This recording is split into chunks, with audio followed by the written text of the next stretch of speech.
فلما استيئسوا منه خلصوا نجيا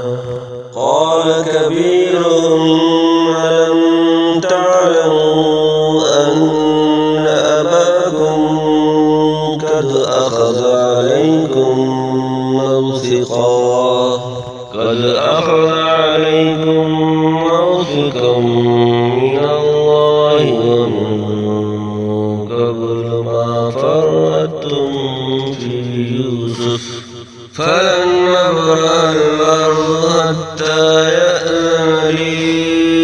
أبي أو يحكم الله لي وهو خير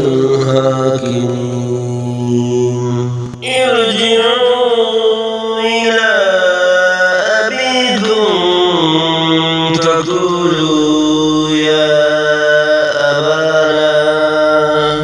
فقولوا يا أبانا إن ابنك سرق وما شهدنا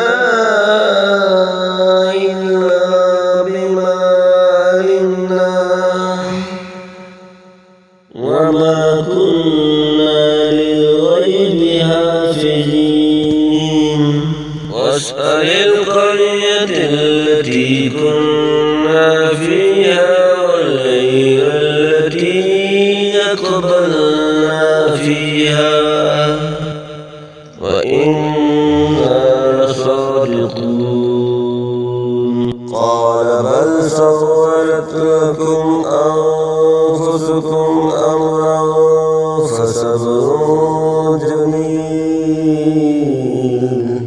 عسى الله أن يأتيني بهم جميعا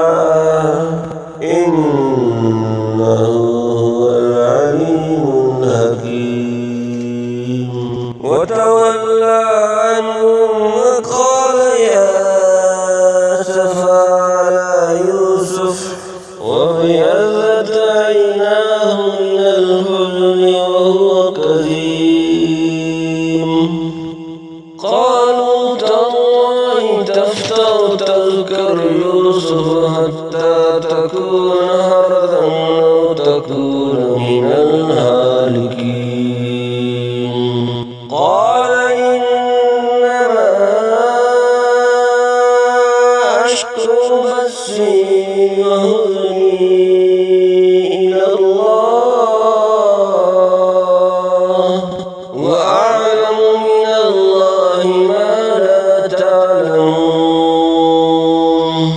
يا بني اذهبوا فتحسسوا من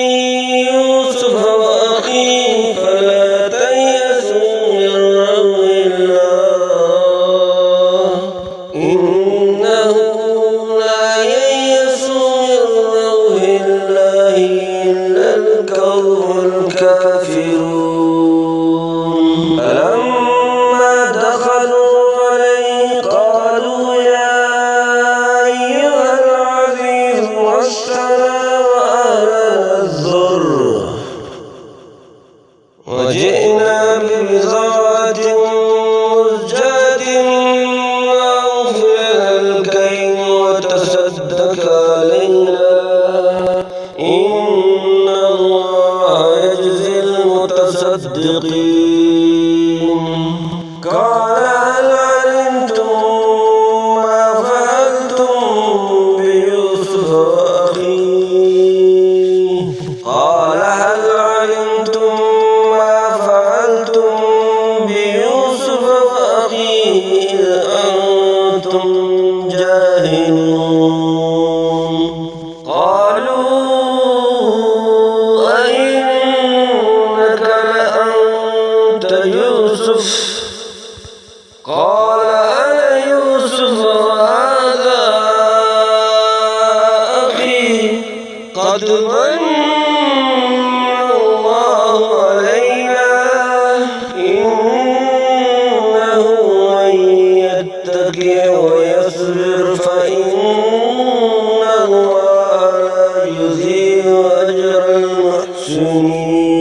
المحسنين قالوا تالله لقد آثرك الله علينا